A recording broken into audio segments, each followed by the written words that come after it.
আসসালামু আলাইকুম। Wow cook চ্যানেলে আপনাদের সবাইকে স্বাগতম।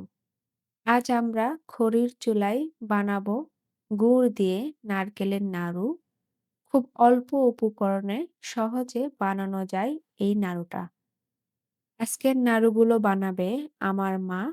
চলুন তাহলে শুরু করা যাক। এখানে ৪ টা নারকেল কুড়ে নেওয়া হয়েছে। এই সবগুলো দিয়ে আজ নারকেলের নাড়ু বানানো হবে।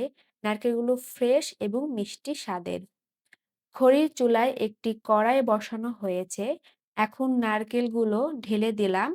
তারপর অল্প পরিমাণ পানি দিয়ে নেড়ে-চেড়ে দিয়ে দিতে হবে গুড়। আর গুড়ের পরিমাণ দিয়েছি ৮০০ গ্রাম। আপনারা প্রতি ১ পোয়া নারকেলের জন্য ২০০ গ্রাম গুড় দিবেন। এ সময় অনবরত নাড়তে হবে, কারণ যেকোনো সময় তলা ধরে যেতে পারে।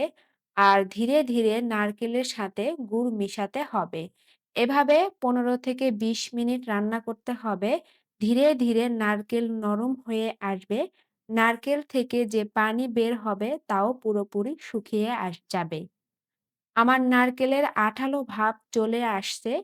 এখন চলে যাব নাড়ু বানাতে। চেষ্টা করবেন গরম অবস্থায় নারকেল মলে নেওয়ার। আর যত দ্রুত সম্ভব নাড়ুগুলো বানিয়ে ফেলতে হবে।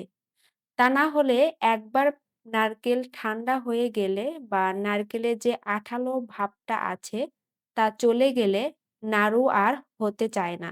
তাই যত দ্রুত সম্ভব গরম থাকা অবস্থায় নাড়ুগুলো বানিয়ে ফেলতে হবে। আর এভাবে হাতের তালুতে গোল গোল করে নাড়ু বানাতে হবে। এভাবে আমার সবগুলো নাড়ু হয়ে গেল বানানো। হয়ে গেল সুস্বাদু নাড়ুগুলো। দেখুন কত সুন্দর কালার চলে আসছে। খেতেও দারুণ সুস্বাদু হয়েছে। এই মৌসুমে আপনারাও বানিয়ে ফেলুন এরকম সুস্বাদু নাড়ু। আর কমেন্টে জানান আপনাদের নাড়ুগুলো কেমন হয়েছে। আজকের মতো এ পর্যন্ত। দেখা হবে নতুন একটা রেসিপি নিয়ে। আল্লাহ হাফেজ।